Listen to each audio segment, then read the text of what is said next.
আসসালামু আলাইকুম dear viewer, software YouTube চ্যানেলে লারাভেল ফ্রেমওয়ার্ক টিউটোরিয়ালে আপনাকে স্বাগতম। এই ভিডিওতে আমরা দেখব যে কিভাবে ভিউ পেজে আমরা প্যারামিটার বা ভেরিয়েবল পাস করতে পারি। তো চলুন শুরু করা যাক। শুরুতেই আমি জাম্প কন্ট্রোল প্যানেলের অ্যাপাচি মাইএসকিউএল স্টার্ট আছে কিনা তা দেখে নিলাম।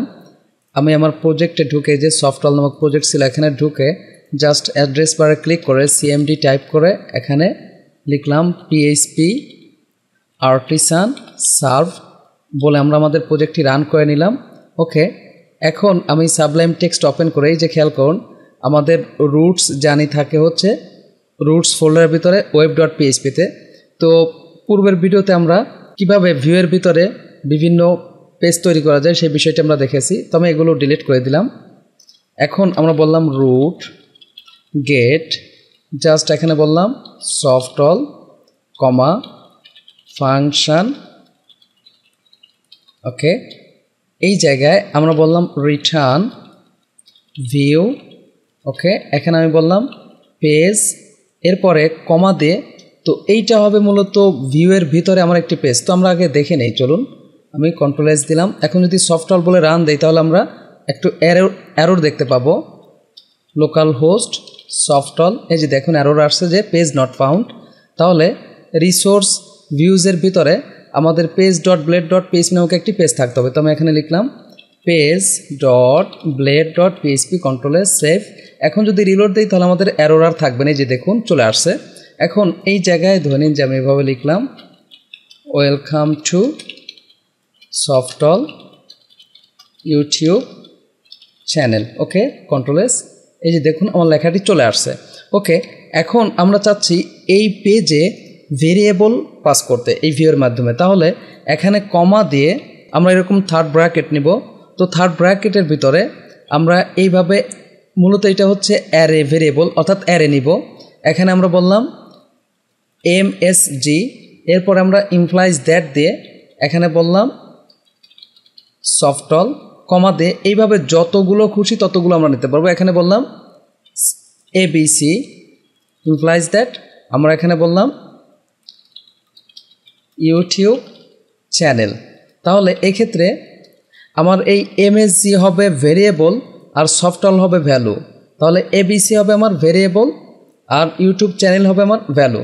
ওকে, এখন আমরা এই যে পেজ ডট ব্লেড ডট পিএইচপিতে এসে এখানে আমরা কয়েকভাবে করতে পারি। যেহেতু আমার এটা ব্লেড সিনট্যাক্স আছে, তো আমি এখানে ইকো বললাম, আমি বললাম এমএসজি, কন্ট্রোল এস, রিলোড দেই, এই যে দেখুন সফটওয়্যার চলে আসছে। তো আমাদের আরও একটি ভেরিয়েবল ছিল এবিসি, তাহলে আমরা লিখি ইকো এবিসি, কন্ট্রোল এস, এই যে দেখুন আমার ইউটিউব চ্যানেল লেখাটা চলে আসছে। এখন আমরা আসলে এটা করতে চাচ্ছি ব্লেড সিনট্যাক্স ইউজ করে।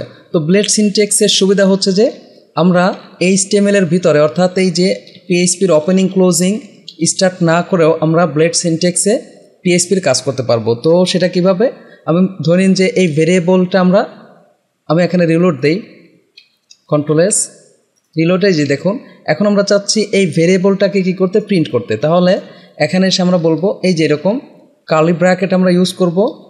ওকে, তো কার্লি ব্র্যাকেটটা আমরা দুইবার ইউজ করে, এরপরে আমার যে ভেরিয়েবল ছিল এবিসি, কন্ট্রোল এস, খেয়াল করুন এক্ষেত্রে আমার ইউটিউব চ্যানেল লেখাটা আসবে, যে দেখুন। তো আমরা চাইলে এখানে বিআর ইউজ করে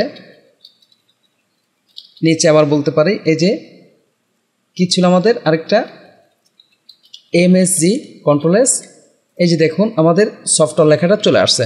ওকে, তো আমরা বুঝলাম যে কিভাবে আমরা অ্যারে ভ্যালু পাস করতে পারি। এখন আমরা চাচ্ছি এই জিনিসটাই আমরা ভেরিয়েবলের মাধ্যমে পাস করব। এখানে আমরা বললাম ধরেন যে নেম বললাম, জাস্ট এখানে বললাম সফটওয়্যার, আর এইটা বললাম মেসেজ, আমরা বললাম ইউটিউব চ্যানেল। আচ্ছা, এটা মেসেজ না দিয়ে আমরা টাইপ বলি, যে সফটওয়্যারটা আসলে কী ধরনের টাইপ, কন্ট্রোল এস। খেয়াল করুন এই জায়গায় এখন আমরা সরাসরি স্ট্রিং না দিয়ে এই যে ভেরিয়েবলটা দিয়ে দিতে পারি নেম। তাহলে এই জায়গায় আমরা নেমই বলি, প্রাসঙ্গিক হবে। আর এখানে আমাদের এবিসি থাক, আর এই ভেরিয়েবলটা আমরা এখানে দিয়ে দিই, কী হবে, টাইপ, কন্ট্রোল এস। খেয়াল করুন তাহলে এই নেমের ভিতরে যা আছে সেটা কোথায় আসলো, আমার এই নেমে আসলো। আর টাইপের ভিতরে যা আছে সেটা আমার এবিসিতে চলে আসলো কন্ট্রোল এস। এখন যদি আমরা রিলোড দেই, খেয়াল করুন এখানে এরর আসবে যে আনডিফাইন্ড ভেরিয়েবল এমএসজি, কারণ এখানে এমএসজি তো নেই, আমরা কি দিয়েছি নেম। তাহলে এই জায়গায় আমরা বললাম নেম, আর এইটাকে আমরা বলি এবিসি, কন্ট্রোল এস। এই যে দেখুন কি আসছে, সফটল ইউটিউব চ্যানেল। ওকে, আমরা এখন যেই কাজটা করব যে অ্যারে ভেরিয়েবল পাস করব। তো আমি এগুলোকে উঠিয়ে দিলাম, এইটাকেও আমি উঠিয়ে দিই বা কমেন্ট করে রাখি। আচ্ছা, আমরা এই পেজেও কমেন্ট করে রাখি। খেয়াল করুন, আমরা যদি ব্লেড সিনট্যাক্সে কমেন্ট করতে চাই তাহলে আমাদের এইভাবে কার্লি ব্র্যাকেট নিয়ে দুইবার এই যে এইভাবে নিতে হবে, অর্থাৎ এর ভিতরে আমরা যা রাখবো তার সবই কী হবে, কমেন্ট হবে। তো আমি এইটাকে নিচে দিয়ে দিলাম। তাহলে এইটা হলো আমার ওপেনিং আর এটা হলো ক্লোজিং, এর ভিতরে যা আসবে সবই কী হবে, কমেন্ট হবে। আমি এখানে কন্ট্রোল এস দিচ্ছি, রিলোড দেই। এই যে দেখুন ওই লেখাগুলো আমার আসবে না, কারণ এটা কি হয়ে গেছে, কমেন্ট আছে। আর এই কমেন্টটা না থাকলে কিন্তু আমাদের ঠিকই লেখাটা দেখাইতো। এই যে দেখুন আসছে। ওকে, আমি কমেন্ট করে দিলাম। তো আমরা কমেন্টও বুঝে নিলাম যে ব্লেড সিনট্যাক্সে কীভাবে কমেন্ট করতে হয়। ওকে, এইটাকে আমি কমেন্ট করে রাখি। কমেন্ট করে জাস্ট এখানে বললাম রুট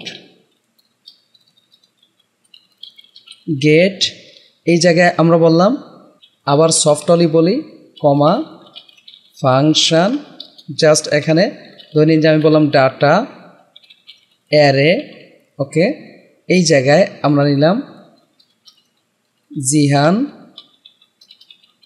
দিশান,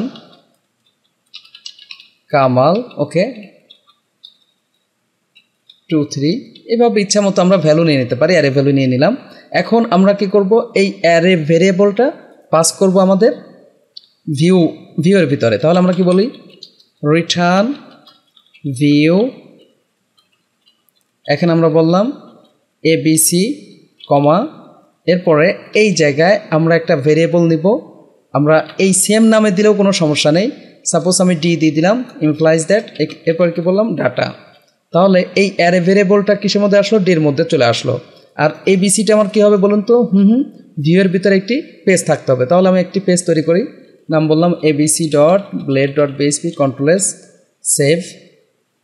ওকে, এখন এই জায়গায় খেয়াল করুন আমি কি দিছি, সফটল। এই যে আমরা অ্যারে ভেরিয়েবল পাস করছি এই জিনিসটা আমরা এখন প্রিন্ট করব। তো আমি এখানে এসে কি বলি, সফটল, এন্টার দিয়ে আমাদের ব্ল্যাঙ্কস দেখাবে, কারণ এই যে এবিসি ডট ব্লেড ডট পিএইচপিতে আমরা কিছুই রাখিনি। তো এখন এই যে অ্যারে ভ্যালুগুলো আছে এগুলোকে আমরা প্রিন্ট করাবো। তো এখানে এসে আমরা যদি দেখতে চাই, ওকে পিএইচপি দিয়েই আমি প্রয়োজনে করলাম। এখানে কি বললাম, ইকো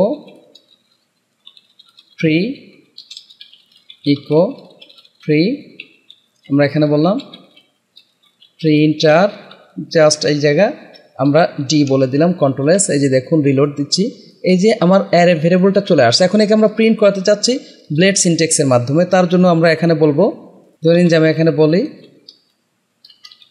অ্যারে ভ্যালু ডিসপ্লে। ওকে, তো এখানে আমরা ডিসপ্লে করব ফর ইচ লুপের মাধ্যমে। তাহলে Blade syntax at for each এইভাবে আরম্ভ হয়। এরপরে আমরা কী ছিল, ভেরিয়েবলটা ডি, অ্যাজ আমরা বললাম ভি, এরপরে এন্ড ফর ইচ আমরা এটা ইউজ করব। এরপরে আমরা ইউজ করব হচ্ছে দুইবার কার্লি ব্র্যাকেট, জাস্ট এখানে আমরা বলে দিই ভি। তো এটা যদি এই যে এখানে ব্লেড কথাটা না থাকতো তাহলে কিন্তু আমরা যে এইগুলো ইউজ করতে পারতাম না। ওকে, এগুলো আমরা ইউজ করতে পারতাম না, কন্ট্রোল এস। এখন যদি আমরা রিলোড দেই, আচ্ছা আনএক্সপেক্টেড এন্ড অফ ফাইল, এই যে এন্ড ফর ইচ হবে, রিলোড। এই যে দেখুন আমাদের অ্যারে ভ্যালুগুলো চলে আসছে। তাহলে কিভাবে অ্যারে ভ্যালুকে আমরা প্রিন্ট করতে পারি সে বিষয়টাও বুঝলাম। ওকে, আমি এই জায়গায় একটু মাল্টি ডাইমেনশনাল অ্যারে নিতে চাচ্ছি, এটা আমার থাক।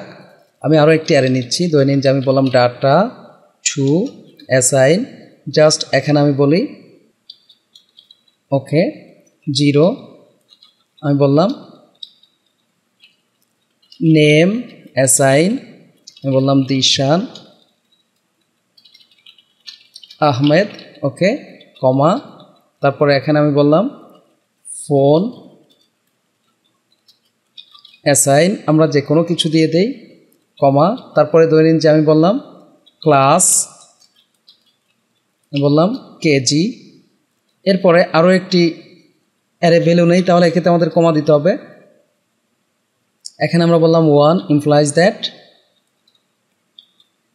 ওকে, একইভাবে আমরা এখানে বললাম নেম, আমরা বললাম জিহান আহমেদ।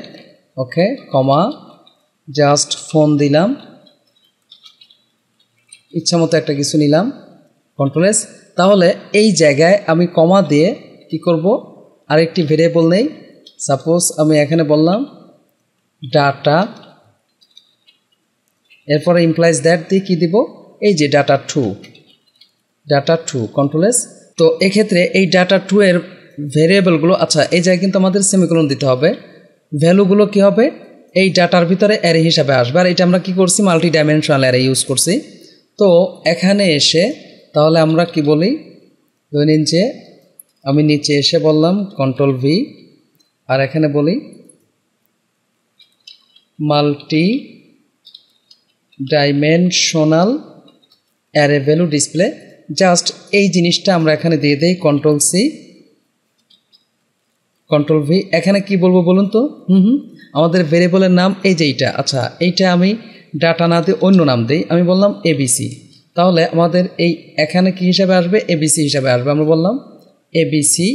তো যেহেতু এটা মাল্টি ডাইমেনশনাল অ্যারে ছিল, অ্যারের ভিতরে আবার অ্যারে, তাহলে এক্ষেত্রে আমরা যে কাজটি করব, এবিসি আর এখানে এসে আমরা ভি থাক, এরপরে আবার আমরা ফর ইচ নিব। আমরা কি বলবো, অ্যাট ফর ইচ, এর ভিতরে আমরা বলবো এই যে ভির ভিতরে আসছে সব অ্যাজ বলে, এখানে আমরা একটা ভেরিয়েবল নিয়ে নিই, যেমন আমি বললাম ভ্যালু। ওকে, এরপরে আমরা এন্ড ফর ইচ বলবো। ওকে, এখন এই যে ব্লেড সিনটেক্স এখানে আমরা ইউজ করেছিলাম, এটা কোথায় যাবে, এর ভিতরে হবে। আর এই বিয়ারটা, আচ্ছা বিয়ারটা এরকমই থাক। জাস্ট এখানে আমরা কি বলি, ভ্যালু, এই জায়গায় আমরা একটু স্পেস দিয়ে রাখি, কমা দিয়ে দেই, কন্ট্রোল এস। এখন যদি আমরা রিলোড দেই, এই যে দেখুন multi dimensional array, Dishan Ahmed এত এত কেজি, জিয়ান আহমেদ এত এত আসছে। তো আমরা যদি এখানে আরও ভেরিয়েবল পাস করতে চাই, ধরে নিন যে আমি অ্যাসাইন, নেম অ্যাসাইন, উপরে আমরা নেম নাই, নেম অ্যাসাইন আমি বললাম ইউটিউব চ্যানেল। ওকে, কন্ট্রোল এস। তাহলে এই যে এখানে কমা দিয়ে আমরা কি বলবো, নেমই বললাম। মূলত এই নেমটা হবে এই নেম, আর এই নেমকে আমরা এখানে ইউজ করতে পারবো। তো এখানে আপনি নেম ছাড়া অন্য কোনো জিনিসও দিতে পারেন। তো আমি এখানে এসে কি বলবো, আমি উপরেই বলি বা যে নিচে বলি জাস্ট নেম। এটা উপরে থাকাই ভালো ছিল, আমি উপরে নিলাম। আর এইটাকে কন্ট্রোল এক্স বলে এখানে দিলাম কন্ট্রোল ভি, রিলোড। এই যে দেখুন কি আসছে, ইউটিউব চ্যানেল। তো আমরা অলরেডি বুঝতে পারলাম যে কিভাবে আমরা আমাদের পেজের মধ্যে বিভিন্ন ধরনের ভেরিয়েবল বা ভ্যালু পাস করতে পারি।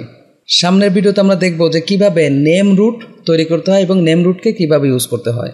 যদি ভিডিওটি ভালো লেগে থাকে প্লিজ লাইক করবেন এবং কমেন্ট করে আপনার অনুভূতি জানাবেন। আর যদি চ্যানেলটি এখনও সাবস্ক্রাইব করে না থাকেন প্লিজ সাবস্ক্রাইব করবেন। পরবর্তী ভিডিওতে দেখা হচ্ছে। আল্লাহ হাফেজ।